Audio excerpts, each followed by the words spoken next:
Office schemes 100% safe. So post office స్కీమ్స్లో పెట్టుబడి పెడదామని అందరూ అనుకుంటారు. కానీ చాలా మందికి ఏ పోస్ట్ ఆఫీస్ స్కీమ్ బెటర్ అనేది తెలీదు. అసలు అందులో ఎన్ని స్కీమ్స్ ఉంటాయని చాలా మందికి తెలీదు.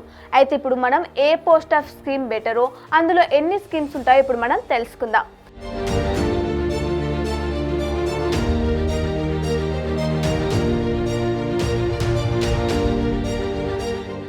పోస్ట్ ఆఫీస్ స్కీమ్స్ మొత్తం 9 ఉంటాయి.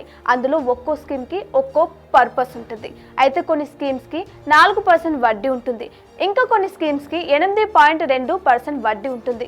అయితే ఇప్పుడు మనం ముందుగా నేషనల్ సేవింగ్స్ సర్టిఫికేట్ స్కీమ్ గురించి తెలుసుకుందాం. ఇది వన్ టైం ఇన్వెస్ట్మెంట్ ఆప్షన్. ఒక్కసారి మాత్రమే ఖాతాని ఓపెన్ చేసి ఒక్కసారి మాత్రమే మన డబ్బులు డిపాజిట్ చేయాలి. ప్రతి మంత్ కొంచెం కొంచెంగా చేస్తాను అంటే అవ్వదు.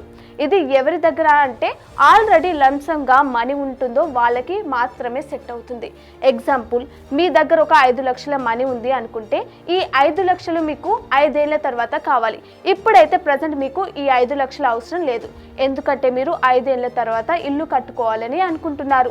5 ఏళ్ల వరకు సేఫ్గా దాచుకుందాం అనుకుంటున్నారు. ఇలా దాచుకుంటూనే 5 సంవత్సరాల పాటు దాచుకుంటూనే ఎక్కువ వడ్డీ మీకు జనరేట్ కావాలి అనుకుంటున్నారు.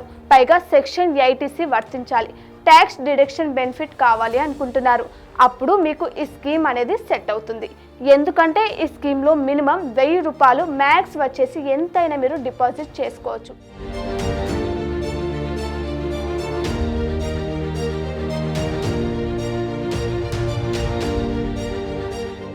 ఇక్కడ మీరు వడ్డీ చూసుకున్నట్లయితే 7.7%, అలాగే సెక్షన్ 80C వర్తిస్తుంది, అలాగే టెన్యూర్ 5 years.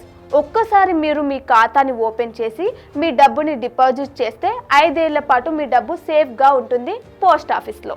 5 సంవత్సరాల తర్వాత అసలు ప్లస్ వడ్డీ మనకు ఇస్తారన్నమాట. దీంట్లో ఎంత డబ్బు పెడితే ఎంత డబ్బు వస్తుందో ఇప్పుడు మనం ఒక ఎగ్జాంపుల్గా చూద్దాం. ఇప్పుడు 5 లక్షలు డిపాజిట్ చేస్తే 2,24,516 రూపాయల వడ్డీ. సో అసలు ప్లస్ వడ్డీ వస్తుందన్నమాట. 5 years తర్వాత మీకు 7,24,516 రూపాయలు వస్తుందన్నమాట. అంటే అసలు ప్లస్ వడ్డీ మొత్తం కలిపి 7,24,000 మనకైతే వస్తుంది. సో ఇంకోసారి ఈ స్కీమ్ ఎలా ఉంటుందో ఎక్స్ప్లెయిన్ చేస్తాను, వినండి. ఇది ప్రభుత్వ హామీతో కూడిన పథకం కాబట్టి పెట్టుబడి సురక్షితంగా ఉంటుంది. అలాగే ఈ స్కీమ్ 5 ఏళ్ల పాటు ఉంటుంది. అలాగే 1000 రూపాయల నుండి పెట్టుబడి ప్రారంభించవచ్చు. మరియు ఆదాయపు పన్ను చట్టం సెక్షన్ 80C కింద 1.5 లక్షల వరకు పన్ను మినహాయింపు పొందవచ్చు. అలాగే NACని తాకట్టు పెట్టి బ్యాంకు నుండి రుణం పొందే అవకాశం ఉంటుంది.